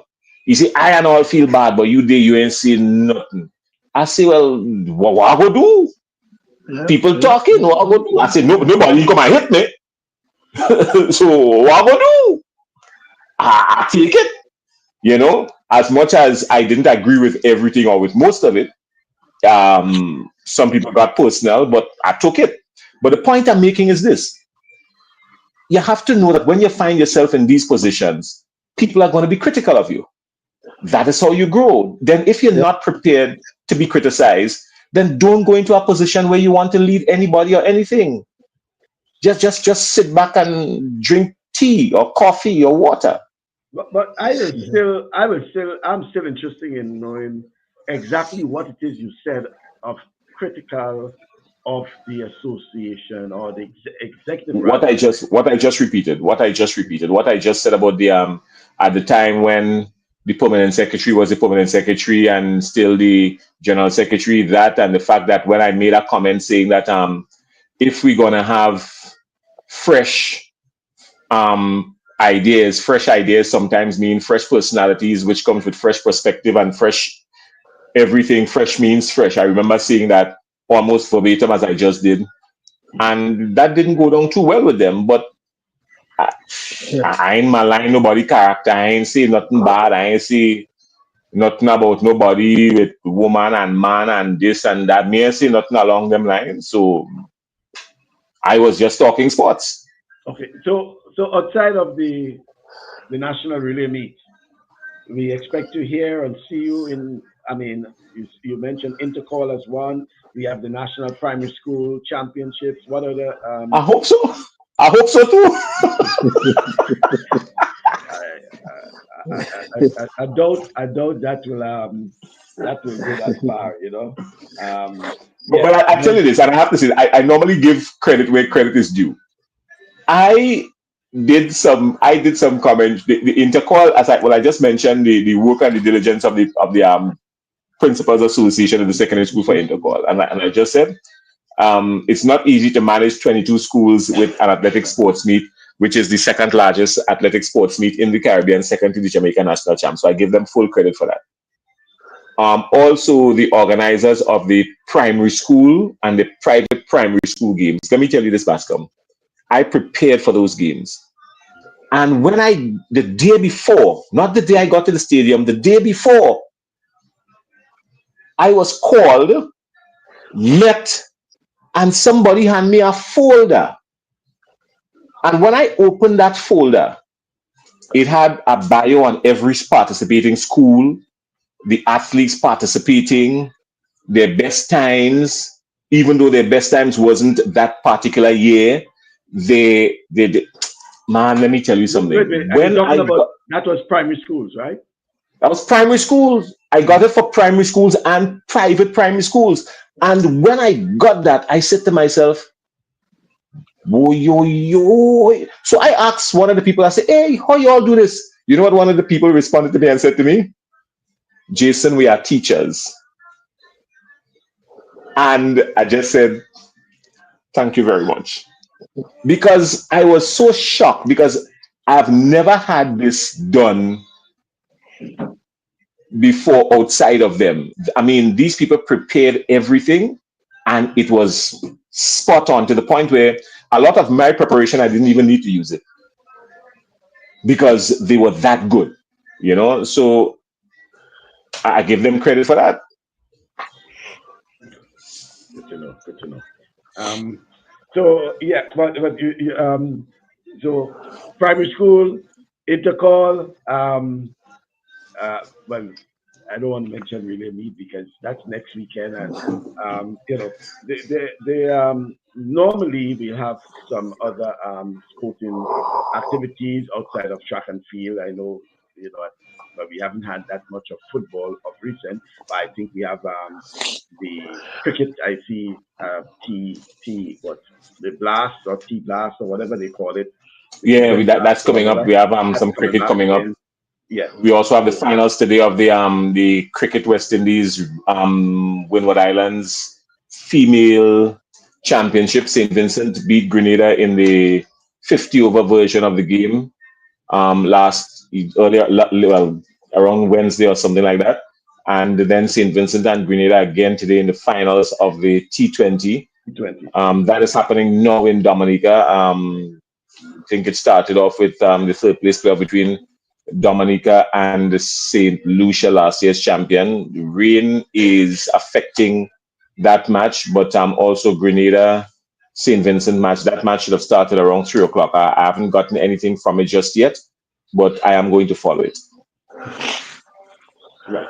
And so we have quite a bit of sporting activities that's coming up, and especially as for you, Jason, as a broadcaster, as a commentator, certainly you'll be fully engaged. Yeah, I like the rush. Before you run off, Rudian, any update as to the full recreation ground? I mean, not to my knowledge. As far as I know, the primary school sports, St. Patrick's Sports will be taking place there, as well as the Magna College Sport. I don't know. I saw a glimpse of a drone over the field. I didn't like what I see. I see more dirt than I see more grass. So I don't know.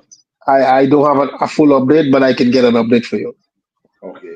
And the drone shot you referring to, that was a recent one, right? Recent drone, yes. Okay. Yes. Well, hopefully, we have not heard from Mr. Andal any complaints or anything, so we're Yeah. hoping that they're satisfied with what they are seeing. Um, Yeah.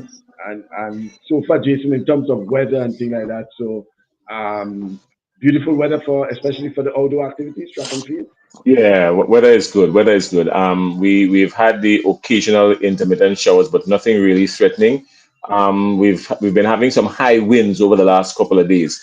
That is Mm, probably going to affect the athletes in the sprints, but nothing too threatening. Even when I get down to places lower, like the stadium and in the city, up into the mountain regions, and then you feel a little bit heavier wind than usual, but mhm. it has not affected, to this point, it has not affected any of the times coming out of any of the sports meets. So we're into the quote unquote dry season. So let's hope that good weather continues, that we're blessed with good weather, because I honestly believe, I kid you not, I honestly believe that 2025 is going to be a record breaking year on the tracks. I believe that. I believe it's going to be an awesome year for cricket as well, because we have a lot of young Grenadian Young, cricketers yeah. who are doing better and better. This is one of the biggest years that we've had as it relates to Grenadians playing in the regional tournament. The amount of Grenadians on the Windward Islands team, male and female, the West Mhm. Indies teams, Yeah. the under 19 and under 17 teams, we are doing very well. I can't speak good or no. Scratch that. I can't be as exciting as I should be about football. Or footballers have not been doing very well at the club level. Yes, Paradise FC went through the entire Premier League tournament without losing a game. But outside of that, our under 17 boys were brutalized. 12 goals in 2 matches, 8-0 one way, 4-0 the next way, and it doesn't seem to be getting any better. So I believe that there's some technical aspects that needs to be looked at there in terms of football. But that is it really. Our ranking has dropped certainly. Is this the end? No, this is not the end. I do believe that there's room for upward movement again. All right. Toro says that's an update on West Indies boys. I hear they are prepared for to pray for them so they wouldn't get to work until. Nah, Toro, they're doing pretty well, man. They're doing very well. They're The doing guys very are well. doing well. The guys are doing well, Yes, Toro. they are. Yeah, they're doing well. By the way, as we say that, and Jason, that should be added to that. I think the Australia tour to the Caribbean, Grenada has a match. Um, Yeah, yeah, it has a match in July, I think, somewhere there in in July. July. In Yes, July. Yeah. in July. So we have a test match, I think, right? Is it a test match? But we do have a match in July, right? So look out for that, folks. Um, yes, look out for Australia. Well, we should say cricket back in Grenada, international cricket. The only thing is that whether or not we'll have we'll have the lights, right? Yeah. Whether we'll have the lights, because I know that is part of the rehabilitation work that was taking place at the Yeah. stadium. So also with the hope of installing lights, let's hope, right? Yeah. I Um, just want to. go ahead. Yeah, go ahead. Sorry. No, go ahead. Sorry. No, you said you just wanted to bring up Yeah, something. I just wanted to close off by saying I do believe that there is enormous potential for sports in Grenada. We have more people engaged in wanting to realize the dream of sports more than anything else. I always tell people, and I send this message directly to members of the current government. I keep on sending this message to them, and I say it in the right circles that they would even understand. Um, Older people play sports to keep fit and to try and lengthen their days. young people play sports as an avenue to a way out, to realizing a dream, to living a life that they long for. That is the reason why young people play sports, because they always see themselves as the next big thing to get the biggest contract, to do well for mommy or daddy and their siblings.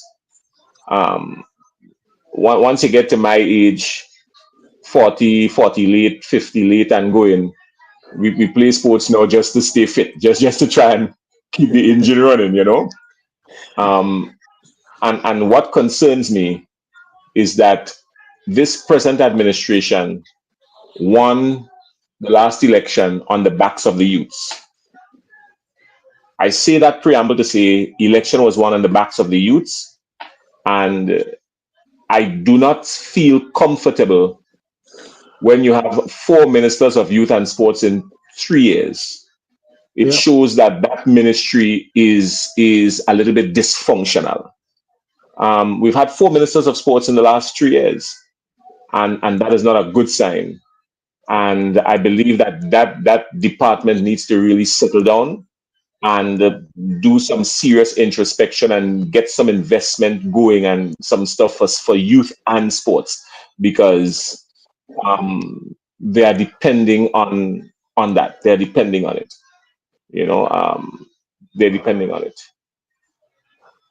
Right. Totally agree. Yeah, thank you. And just to give you the actual date for the Saudi, so Australia will play a 3-match test series in the Caribbean, starting in Barbados, June 25th to the 29th, then moving to Grenada, July 3rd to the 7th, and then concluding in Jamaica, July 12th to the 16th. So Barbados, Grenada, and then Jamaica. Grenada will have the second test, July 3rd to the 7th. West Indies versus Australia, right? I have those dates in mind. I'm not going to lose folk. I'm not going to lose those dates at all. I have those dates in mind. Right. You please do. You know, there's a pack schedule for cricket during the summer. And then you have the 5-match T20 series against Australia. You have 2 games at Sabina Park. Then the remaining 3 will be in Warner Park in St. Kitts. So a lot of cricket. So 2 test matches, 3 test matches, sorry, and 5 T20. Yeah. Let me see. And credit to the Cricket Association, because a new president, a new executive, and I have to tell you this. You see, as always, people doesn't hear when I give him credit, you know. They does always hear when I criticize, but it doesn't hear when I give him credit. I think these guys came in, and immediately I saw a difference in the bounce and the zest and the oomph coming out of the Cricket Association from the top come down. And so the new president, I'm trying to remember the new president name. It just slipped me. But good boy, but it just slipped me. Cricket. Former PS. Cricket Association, right? Cricket Association's new president. Yeah. He has, hit the ground running. So I have to give him credit for that. I'm trying to remember his name while I'm speaking to you. His name just eluded me. He's my good partner, but he's doing well. I know you're speaking about, but I know Cherise is is Cherise Noel? Yeah. Cherise is the secretary. Yeah. Yeah. Certainly, they have been doing quite a bit, because Dwayne would have left a mountain to climb to some extent. Yeah. Dwayne has been doing quite a lot, and certainly the folks that came in will have to be, basically doing quite a bit to make sure that cricket remains recognized as one of the top sporting disciplines, especially in light of cricket becoming Olympic sport, right? Yeah. Yep. Norman Gilbert, I think, is the president. Is it Norman Gilbert? Yes. Yes. Norman Gilbert. Becoming an Olympic sport. I know Ruby always talking about that, so you have to bring the A game to it now, right? Yeah. Yeah. Yeah. But let me throw something That's right. for that Norman Gilbert is a McDonald College grown, okay? Just For had to put that Toro, in there. Hold on. Okay, for Hold Toro, on. right? Here we go. yeah, do something for Toro. Yeah. Norman has hit the ground running, and I'm pleased with what I've been seeing so far from the Cricket Association. My good friend Junior Murray launched his autobiography from Win Ball to Windies a few weeks ago. Um, so a lot. I mean, a lot happened. A lot has happened, and a lot continues to happen. So sports looks good. Sports looks good. Is my biggest thing is after the secondary school, I don't like to see so many talents falling Yes, through the cracks. I yes, want to see something happen to take these athletes, these football players, these cricketers, these javelin and discus throwers. I want to see something happen with them after their days competing at the secondary school level. Because after the secondary school level, it drops off significantly so. And while I do believe that there will be some drop off no matter what, I think our rate of that drop off yes. is way too exponential. I think that's the problem there in terms of the number of folks because there is no avenue or avenues rather for them. So you find the rate of dropouts in terms of folks who with great talents. You will know that, Jason, because you're doing sports commentary. You will be coming across the names of so many of these talents, whether it's basketball, whether it's football, whether it's cricket, whether it's track and field, and then you'll ask yourself a year, 2 years from now, where is that person? I What remember happened? I remember when I went to therapy, I went to a therapy session at the stadium. Mario Christopher. I went to a therapy session down by Mario Christopher at the stadium. That's the physio, And right? one of Yeah, the physio, yeah. yeah. And one of the, and I wouldn't say why I went to the therapy. A lot of people don't know, and I want to alarm nobody. So I one of the young ladies that was dealing with me at the time, um so we were speaking. So I said, well, she introduced herself, her name and whatnot, very professional. And I said to her, but I know that name. She looked at me and she said, Mr. Skeete, you know my name. And then when she rehashed the name I said, but wait, you was a long distance runner. And I'm speaking about somebody that was blazing the intercall tracks up until like 3, 4 years ago. Mhm. And so I said, what do you run? What do you do now? No, I don't do anything. I'm just working now. And I'm like, goodness gracious me.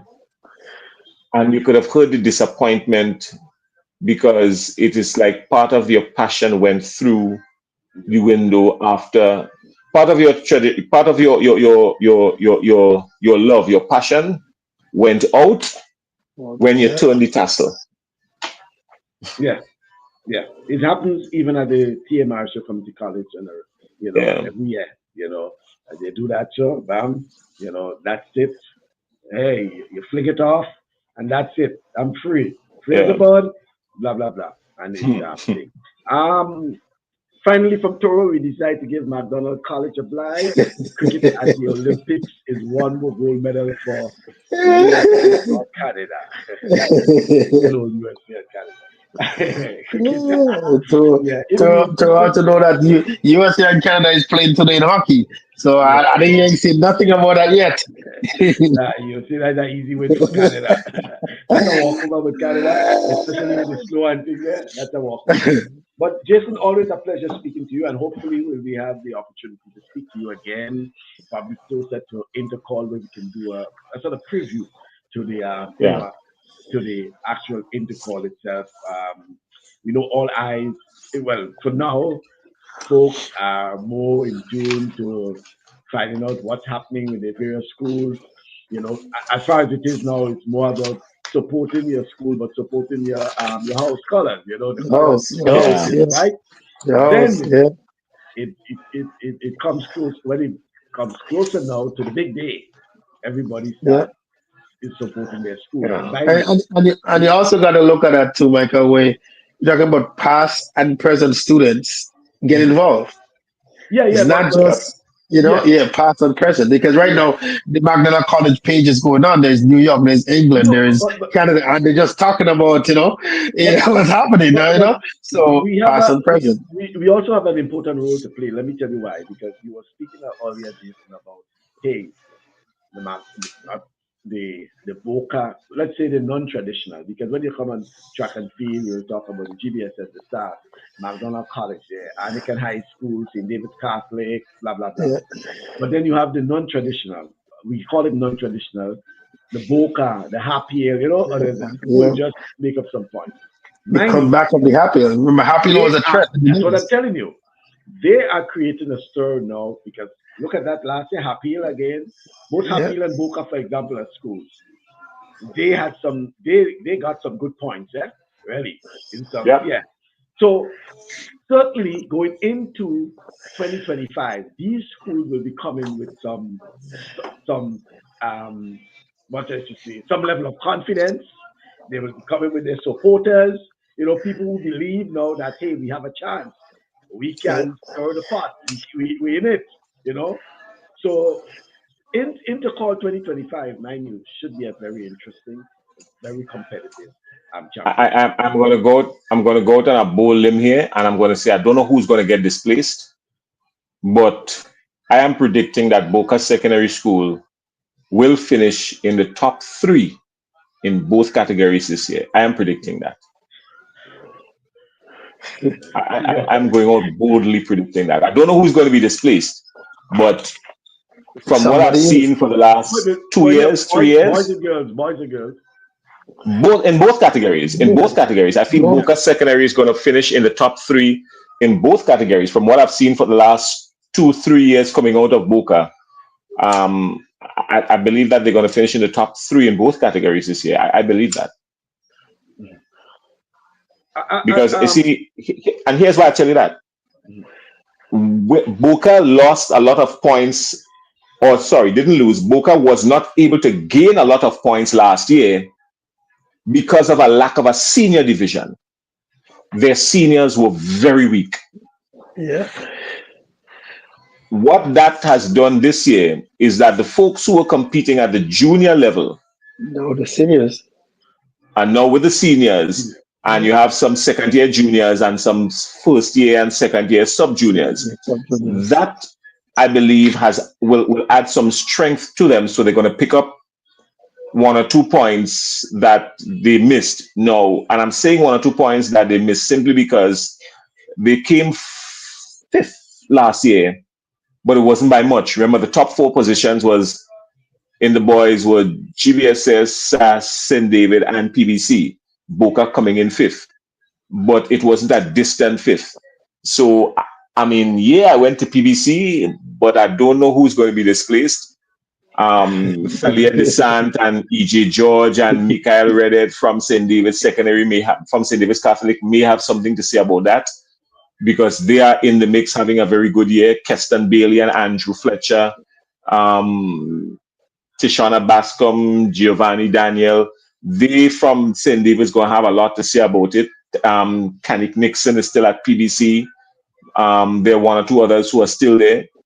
But I do believe that Stars had a very solid, junior team in the males, right? They had in the males, yeah. sort of But SAS have a very solid sub junior coming in. Solid young man coming in. I think the upset is going to come in there's going to be an upset in the 400 junior. If this guy doesn't win, he's surely going to be on the medal podium. Jaden Lewis from Wesley College. I looked at him run, and he doesn't use much energy. When you look at him run, he's fluid.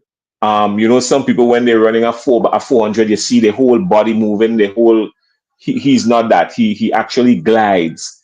And so he uses less energy and with the potential energy that the track has in it because of the bunks, and his height and his stride, he covers a lot more ground with a float, and I think that is going to be a critical advantage for him. So I believe he is going to find himself on the medal podium, if not win the 400-meter junior boys. It's going to take something very special to upset him. Right. Well, certainly, coming closer to in the call, we'll be doing quite a bit of our predictions. Jason certainly will assist us in getting some of the information, and we'll be hyping it because last year, we had the principals, we had Mr. Carl Anders, we also had this Abel Jeffrey, and giving us a preview of what to expect and all the preparations and things. And certainly we'll be talking to them again about all of that leading up to the games. And most likely, if not, I hope those coaches are not too engaged. They will probably come on. I know Coach Nicholas is not afraid to come and say what it is for the GBSS. One thing about Nicholas, he's not afraid to come and speak before and speak after. Yeah, well, Nick has been going through a lot of people may not know, but Nick has been going through a rough time recently because he lost his mom, and he and his mom were extraordinarily close, and that kind of shook him to the core. He lost his mom earlier on in the year, a few weeks ago, and he has bounced back nicely from it. We're always in conversation. We always touch base, and it has brought a different fire to him. How many athletes he would have lost for going into 2025? A handful, obviously, because obviously there's no Tegon Peter King, who went back for a second year. There's no I don't think Bishop. I'm not sure if Bishop is there. That's the current 100-meter champion, and so, but he's not going to be daunted because he still has the likes of Cameron Mathlin, and let me see, I think I have. He has Cameron Mathlin. He can't rely on Mathlin to bring home the bacon. He has Kamal Joseph, Cache Stevens, Josh Thomas, Kedon Worm. These are, so they have some good showings. But if you know, one of the things that GBSS always pride themselves on is strategy. I've seen that for the last couple of years from them. Nick strategizes a lot. Sometimes he sacrifices somebody getting on the podium here for the greater good, so you might tell somebody, yeah, I know you could place in a 100-meter, that might bring us a goal, but I want you to rest because I want you in the 4x1, because the 4x1 carries more points and that kind of thing. So both Nick and the coach from SAS, I can't remember his name immediately, but they get involved in a lot of strategizing. And it is evident when you see how they function from the commentary booth. You can see how the team interchanges and functions and whatnot. So you get that from them, which is normal and which is good. It says something about them.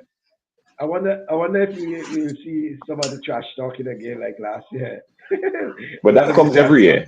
Comes every year. It's going to be worse this year because Boca is going to get involved in it this year, and it's going to get worse this year.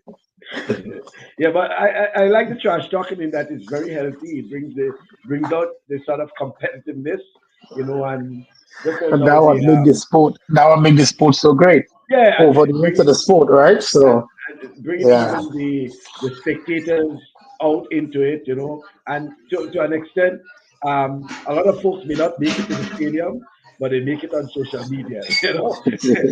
They do on social media. You get that size on social media. Clem is saying why they always complaining their numbers biased because they are from GBSS and J2 and TBC. Yeah, somebody told me that last year. Somebody said, "You're our GBSS boy."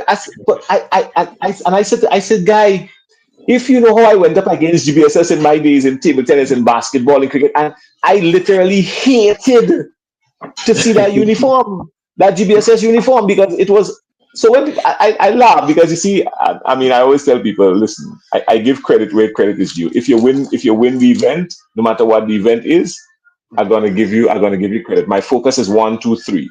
If something special happens between 4, 5, and 6, then it's gonna be mentioned. But my focus is 1, 2, 3. When somebody takes part in an event and they did well enough to get to the podium, I'm not going to steal their joy. The joy is 1, 2, 3. I'm not going to steal their joy.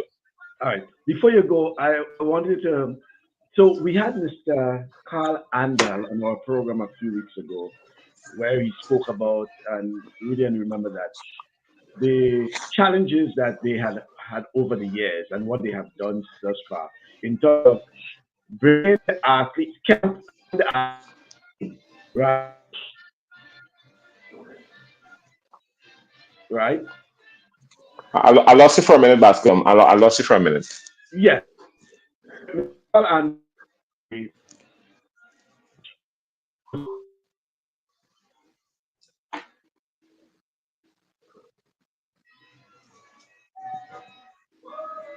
um, I think You, we're coming up you, good. you, Rudian, are you hearing me? I hear you. So you got to say it again. Yeah. So I'm going to make sure Jason is hearing me. Jason, are you hearing me? I'm hearing you now. Yes. Right. I was saying about Mr. Carl Andal, the principal of the McDonald College, who was Yeah. speaking about the challenges they have had over the years, where these athletes are coming to Intercall and having to return to the far corners of the The St. country. Patrick's, Yeah. yeah, late in the evening, and then having to get up early in the morning, etc., etc. So he said over the last year or two, what they have been doing is for the athletes to camp in St. George's. So they come down, they camp in St. George's. When they finish on day one, instead of going back to their respective villages, they will go and stay together as a camp. They will be able to do their icing and massage, and everybody will get treatment and nourishment and everything like that.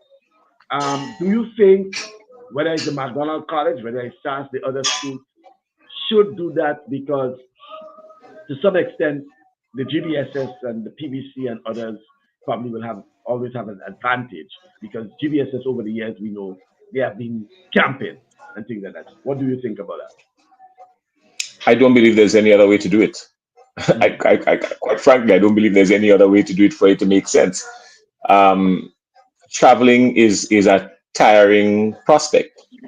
I mean, people Rudian, will tell Rudian you, used to go up and down. Rudian used to go up and down. I did it. I did it for years, Yeah. and yeah, just, yeah. I mean, the primary school have it bad too because I hear from somebody from the primary school where they got to take some kids to some places, late at night, and Yeah. they're not even home yet, and then they have to go back and get them in the morning, and then they have to come in early because they do a breakfast program for them in the morning so they get something to eat and so forth. It's but there's a challenge. There's a challenge, and both the high yeah. school and the primary school. Mhm. I tell you this. I tell you this. There's no other way to do it. Quite frankly, um, traveling, as I said, is a tiring thing. I mean, Bascom, you get on a plane and you're even more tired when you land than before you got onto the plane, and all you did was just sit on the plane. So, Um, Yeah. yeah, traveling is a tiring thing because it involves some mental strain. So there's no other way to do it. I firmly believe what has to happen now, and this is probably something that the organizers would look into or should look into. Let's see how we can get these children at varying locations. Maybe what, a 15, 20-minute ride from the venue, nothing more than that. Well, That they can be accommodated because hey, we're talking about the future of our athletes, and we have to treat them in a particular manner. We have to treat them in such a way to let them know when you get big, this is how we expect you to be treated. This is what we expect of you. This is how you're going to be treated. We have to teach them a lot of skills. There are lots of skills that they have to learn how to conduct yourselves away from home. This is probably a good training ground to start doing that. yeah. How to conduct yourself in an interview. how to. I mean, these are some of the basic things that we need to train our kids. I remember when we interviewed Kirani, when Kirani ran his final 400 meters. Remember that 400-meter basket? We did that. Yeah. We did that race in the stadium between Kirani and Rondell Bartholomew. That was an awesome. And when these two guys got to the microphone, they were shy. They couldn't, they couldn't string a couple sentences together. Yeah. And look at Kirani today. Look at Rondell today. And, so these guys, they have grown, they have developed. And what I'm saying is that we need to start giving our athletes all the possible advantages that they can get to bring them to that next level. And we have to start somewhere. And I firmly believe that, as you said, that suggestion you just made, I don't see any other way. They have to be with nothing more of 15 minutes from the venue that they can get to, and from the venue have a good breakfast program in the morning, warm up, stretch. It ain't easy to leave the stadium to reach up to Soteres or to reach to St. Andrews 10 o'clock to know that by the time you're bathed and stretch out and whatnot, it's time to get up to come back down, because no. Well, and in addition to that, it helps, like if I'm a coach, for example, or the physio of the team or whatever, you will be able to do something proper with the athletes. For example, someone with a slight injury, for example, how do you deal with that when the athlete has to return home? And return home meaning to Union or to Mount Rural, or some far place, right? And you have them places you call it them places you call it is by the road, eh? Right, them places you call it is by the road, eh? So we ain't talking about when you reach by the road to go up in the village. We ain't talking that yet. Eh? Right. Yeah. And it means also that 10, 11 o'clock, that's what Mr. Andel was saying. Sometimes all 11 o'clock, they're on the road trying to get to their home. Then you have to repeat the process in the morning again to get down to the stadium. So getting them in a central place. And by the way, that's why you have a games village for Carifta, for example. Right? You have a games village where all the athletes stay in together. But mind you, So the Ministry of Sports have some work to do. The Ministry of Sport has some work to do. The schools have to also get involved. The schools have some work to do. Hey, listen, they need help. We will need, well, that's the appeal he was making. We will need probably a place for athletes to stay for, I can't remember where he said they were, but somewhere they stayed for the 3 nights, or whatever it is. But he was appealing for the Alumni Association to assist them, right? The Alumni Association to provide some funds, or anyone who wants to provide assistance. I know Rudian in Toronto, probably through Toro or whoever might be able to through some assistance or whatever it is. But in that context you're speaking about, and I'm certain other schools will want to do the same thing because it costs some money, whether I even suggested, for example, some air mattresses, things like that they can use next year or use for the footballers, use for the netballers, all these other things like that, right? Kyron says, but whose responsibility is it? GBSS is in town, but the athletes are in camp for intercall. The schools are responsible for the athletes, isn't that the case? Yes, they are responsible, but they certainly will need some assistance, right? That's what we say. They'll need some assistance. And the assistance could be monetary or it could be material, right? Yeah. Yep. So thank you very much, Jason. Thank you very much. We appreciate yeah. I know I'll get in trouble. But I say what I say already, so I know, because the last time I say what I say on this program, they have me on a ban from commentating for Athletic Association. So I know the ban. Thank you. Laurie is saying, Kyron, the responsibility doesn't fall in one organization, but someone has to take the lead. Got to remember that there are parents involved who may not want their kids to stay in a camp. Well, that's true, but I don't think if they don't want to stay, then they may. If we have a camp and you don't want to stay in the camp, then you find other means to get your child, to join the team in the morning. Or, but at least let the opportunity be there. Let the opportunity be there. That's it. Yeah, the opportunity be there. No, the same thing we do. Listen, when we have meets all the time, It's the same thing. We might stay overnight, and then some parents want to take their kids back home. They want to drive them. Right. That's their, It's the well, parents, yeah, right? that's Yeah. up to them, right? Yeah. It's up to the parents. The parents may book their own hotel and the kids stay with them. Still stay with them. Yeah. As long as they get to the event, the time for their event, right? So it's Yeah. not like they have to be there all day. They're Mhm. competing at 3. They don't have to be there, at All 9 in right. the morning, right? So yeah. Yes. But thank you very much, gentlemen. Extended discussion and quite a bit we covered. I hope, let's say, we hope, Jason, that you have not put yourself into any problem, And we not any deep push the problem button. that you We have. hope you didn't push the wrong button. Yeah, and that is only for now is only the real me, right? Only the real me. I say what I say in love, and I mean no harm. But don't if people are going to be Just critical of you if you're in leadership positions, grow up yeah. here, and get used to it. It's as Right. simple For as us that. to be for us to be better in life, we need to be. I like to be corrected. I like to be told. The only how I'm going to know that I'm doing. So if I'm doing something all the time, Yes, you do something. I'm thinking I'm doing it right. But again, I might get in trouble too. But from since the era, sorry again, please forgive me. Since the era of Donald Trump, sorry to say it that way. It's like if you say something against me, you're fired.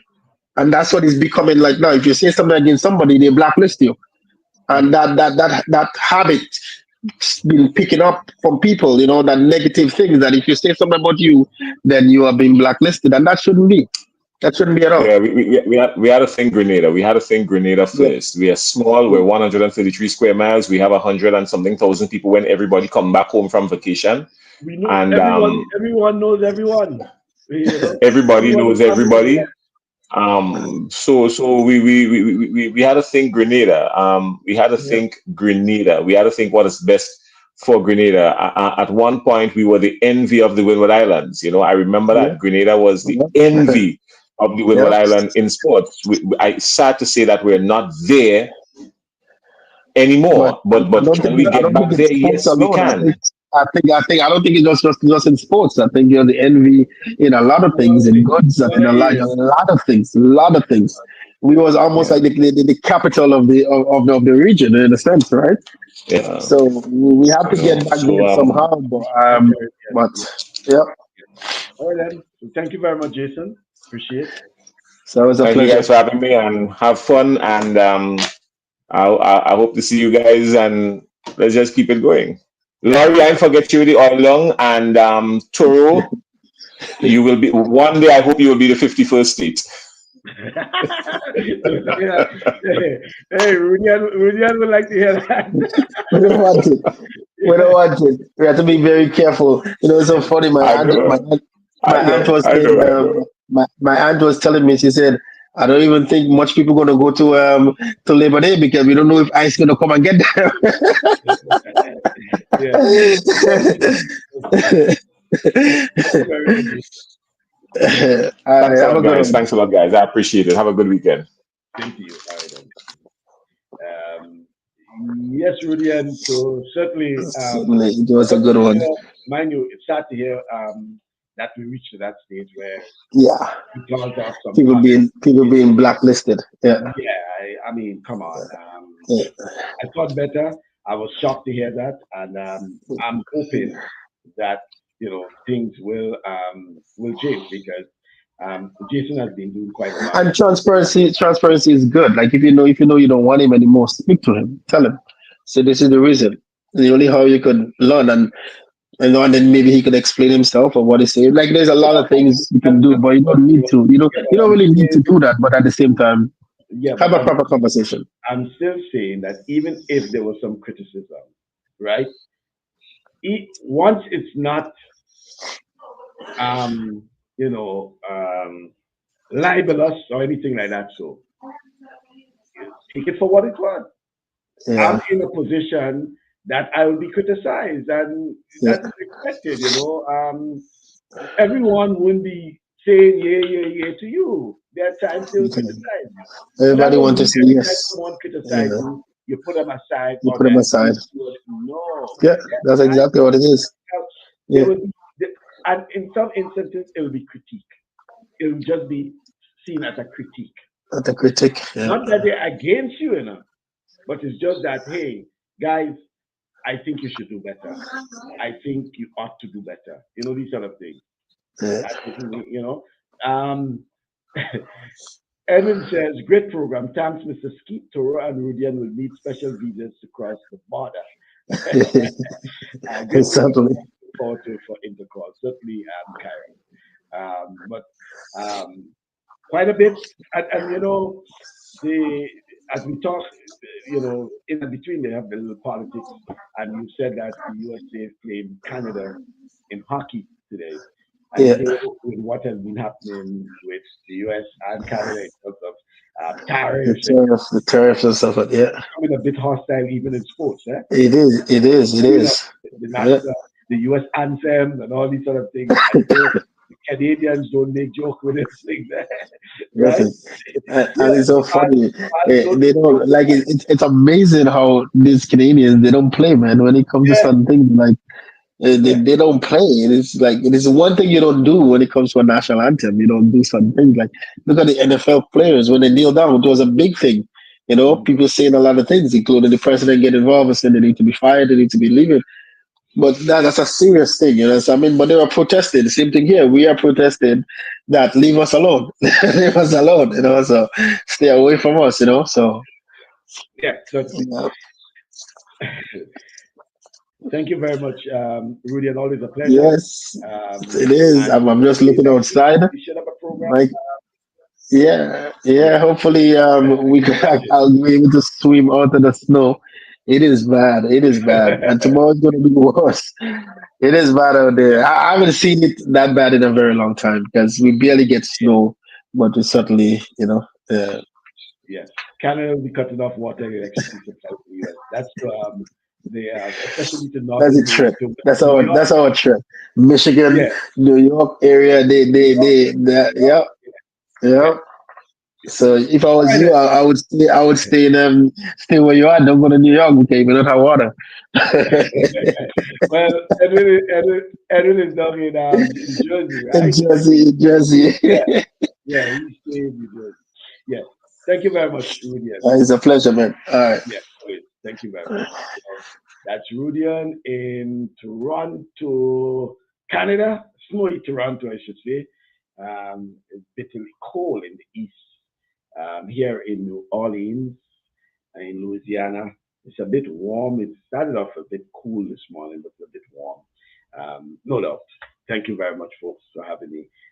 Looking forward to your company next weekend for another program. Always a pleasure having you, and always a pleasure having not just the guests, but the fans as usual. Kyron and Edwin and Theo. Well, Toro is like a co-host to the extent, bringing Toro and Clef and all the others. Laurie Bruffett, thanks for seeing you, and always Jeremy Phillip, Mr. McIntyre. It was a nice having you on the program, and hopefully we can have you sometime again. With lots to talk about again in terms of basketball. Colin Peters and yeah, Gordon Boney. Well, Gordon Julian. Thank you very much. So that's all for this weekend. Looking forward to an exciting weekend ahead. Sports, Super Bowl is behind us. We're looking forward to an exciting weekend ahead. And by the way, I should let you know that there's a Mr. Gamali Felix is now a professional athlete, right? He turned professional based on what I've seen there. So we now have the Mali and Kirani as our two professional quarter milers, right? And lots in store. We should be doing some competitions upcoming. And then we have our college athletes, quite a bit of them in college. We have some of the high schoolers in Jamaica. So that's another thing we have to be looking on. So we'll be busy for the next few weeks, especially track and field indoor, and then when we get out into the outdoor season. Okay then. So thank you for joining. I'm looking forward to your company next weekend. Same time, Until then, do have yourselves a pleasant weekend.